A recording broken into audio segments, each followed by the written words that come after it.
Hey guys, आज हम perform करेंगे ऑक्टल एडिशन। तो ऑक्टल नंबर क्या होता है हमारा, जिसका बेस यानी कि रेडिक्स होता है 8। बेस 8 इसका क्या मतलब है कि ऑक्टल नंबर में कौन कौन सी डिजिट पाई जाएंगी, 0 1 2 3 4 5 6 7, ये 8 डिजिट पाई जाएंगी। कहाँ से कहाँ तक, 0 से 7 तक डिजिट एग्जिस्ट करती हैं ऑक्टल नंबर में। ठीक है, 7 जो है यहाँ पे लार्जेस्ट डिजिट है, इसके बाद कोई डिजिट एग्जिस्ट नहीं करेगी ऑक्टल में, यानी कि डिजिट ग्रेटर देन 7 जो होगी वो क्या होगी, इनवैलिड होगी ऑक्टल में। इवन 8 भी एग्जिस्ट नहीं करेगा, सिर्फ और सिर्फ 7 तक के नंबर ही, डिजिट ही एग्जिस्ट करेंगे ऑक्टल में। ठीक है, मान लीजिए आपके पास दो ऑक्टल नंबर है। पहला नंबर है आपका जिसमें 2 डिजिट है, A0 एंड A1। दूसरा नंबर है जिसमें 2 डिजिट है, B0 एंड B1। जब हम एडिशन परफॉर्म करते हैं तो A0 को B0 से हम प्लस करेंगे तो हमारा रिजल्ट क्या आएगा, C0। अब हम चेक करेंगे कि क्या ये C0 इक्वल टू या लेस देन 7 है।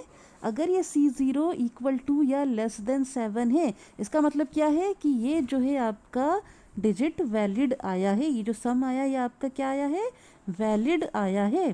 ठीक है, अगर आपका C0 ग्रेटर देन 7 है, ग्रेटर देन 7 है, इसका मतलब क्या है कि ये जो आपका C0 रिजल्ट आया है ये क्या है, आपका इनवैलिड है। ठीक है, हम क्या करेंगे, A1 को B1 से ऐड करेंगे और रिजल्ट आएगा हमारा C1। अब हम चेक करेंगे कि क्या C1 लेस देन और इक्वल टू 7 है। अगर है तो इसका मतलब क्या है कि C1 जो है वो वैलिड है। ठीक है, अगर C1 आपका ग्रेटर देन 7 आ गया, 8 आ गया, 9 आ गया, 10 आ गया, कुछ भी आ गया, ग्रेटर देन 7 आया, इसका मतलब क्या है कि ये जो C1 वाली डिजिट आई है, रिजल्ट आया है, क्या आपका इनवैलिड है। ठीक है, अगर आपका C0 इनवैलिड आ रहा है यानी ग्रेटर देन 7 आ रहा है तो हमें इसे वैलिड करना होगा। वैसे अगर C1 आपका क्या आ रहा है, इनवैलिड आ रहा है, ग्रेटर देन 7 आ रहा है, 8 भी चाहे आ रहा है, 8 भी नहीं आना चाहिए। ठीक है, ग्रेटर देन 7 आ रहा है इसका मतलब इनवैलिड है और इसको भी हमें क्या करना होगा, वैलिड करना होगा। तो हमें देखना है कि इस इनवैलिड डिजिट को हम वैलिड कैसे करेंगे, यानी कि इनवैलिड रिजल्ट को हम वैलिड कैसे बनाएंगे ऑक्टल में। ठीक है, मतलब एग्जांपल लेते हैं, 333 ऑक्टल नंबर है, इसको हमें 232 यानी कि 232 से ऐड कराना है। ठीक है, तो हम क्या करेंगे, 333 को ऐड कराएंगे 232। ठीक है, डिजिट वाइज डिजिट एडिशन होगा यहाँ पे, है ना। ऐसा क्या मतलब है, 3 को हम 2 से ऐड कराएंगे सबसे पहले तो हमारा रिजल्ट आएगा 5। फिर इस 5 को हम चेक करेंगे कि 5 7 से बड़ा है कि छोटा है। हमको पता है कि 5 तो 7 से छोटा है। ठीक है, अगर 7 से छोटा या उसके बराबर आता है यहाँ पे नंबर, तो इसका मतलब क्या है कि वो वैलिड है।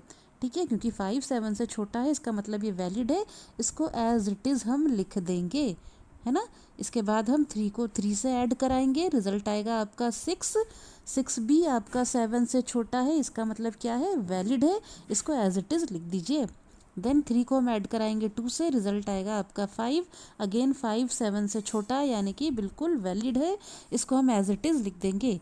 ठीक है ना, तो रिजल्ट क्या आएगा आपका 565 किसमें, ऑक्टल में, है ना। यहाँ पे आपकी सारी डिजिट 7 से छोटी थी, उसके बराबर भी होती हैं तो भी वैलिड होती हैं, उससे छोटी हैं तो भी वैलिड है, लेकिन 7 से एक्सीड नहीं किया है, इसका मतलब रिजल्ट एकदम करेक्ट है। नेक्स्ट एग्जांपल लेते हैं, 455 ऑक्टल का नंबर, जिसको ऐड कराना है 344 ऑक्टल के नंबर से।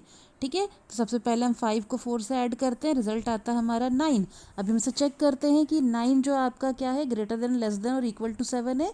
तो हमें पता है कि 9 तो 7 से बड़ा है, इसका मतलब ये 9 जो है ये ऑक्टल नंबर नहीं है। ये ऑक्टल नंबर नहीं है क्योंकि ये 7 से बड़ा आ गया। इवन 8 भी नहीं आना चाहिए।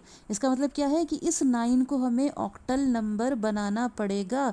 और हमें पता है कि ऑक्टल नंबर हम कैसे लेते थे, 8 से डिवाइड करके, है ना। तो हम अज्यूम करेंगे कि ये 9 जो है हमारा क्या है, एक डेसिमल का नंबर आया है।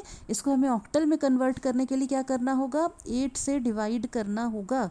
ठीक है, तो 9 को मैं 8 से डिवाइड करूंगी तो क्या आएगा, 8 1 8 और रिमाइंडर बचेगा 1, है ना। तो यहाँ पे जो 1 आया ये क्या होगा, आपका कैरी, और यहाँ पे जो 1 आया ये होगा आपका सम। तो इसका मतलब क्या हो गया कि इस 9 को मैं रिप्लेस कर दूंगी किससे, सम वाले 1 से, और कैरी वाला 1 कहाँ चल जाएगा मेरा, नेक्स्ट वाले कॉलम पे। ठीक है, तो क्या हुआ, 5 + 4 आया 9। 9 ऑक्टल का नंबर नहीं हो सकता है, इस ऑक्टल में कन्वर्ट करने के लिए मैंने 8 से डिवाइड आया, कैरी 1 आया और सम भी आपका 1 आया। सम मैंने यहाँ पे लिख दिया और कैरी को मैंने नेक्स्ट कॉलम पे ट्रांसफ़र कर दिया। अब मैं ऐड करूँगी 5 + 4 + 1, तो क्या आ जाएगा, 5 + 4 कितना होता है, 9 + 1 10, 10 आ जाएगा। ठीक है, 10 भी आपका ऑक्टल का नंबर नहीं है, क्यों, क्योंकि 10 इज़ ग्रेटर देन 7, यानी कि ये इनवैलिड है।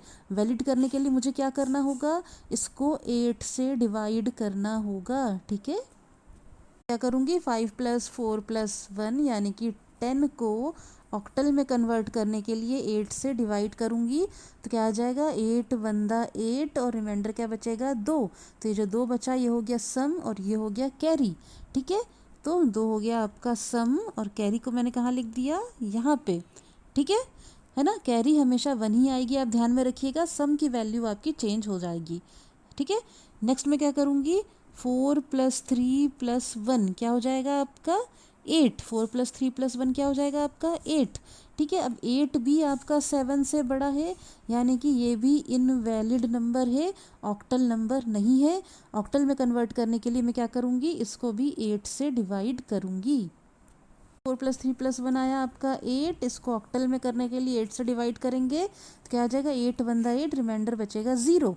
ये हो गया सम, ये हो गया कैरी। अब ध्यान दे रहे हैं आप, कैरी हमेशा 1 है, सम की वैल्यू चेंज हो रही है। ठीक है, तो सम यहाँ पे लिख दूंगी। अब कैरी के लिए कोई नेक्स्ट कॉलम तो बची नहीं है, तो कैरी भी मुझे यहीं लिखना होगा।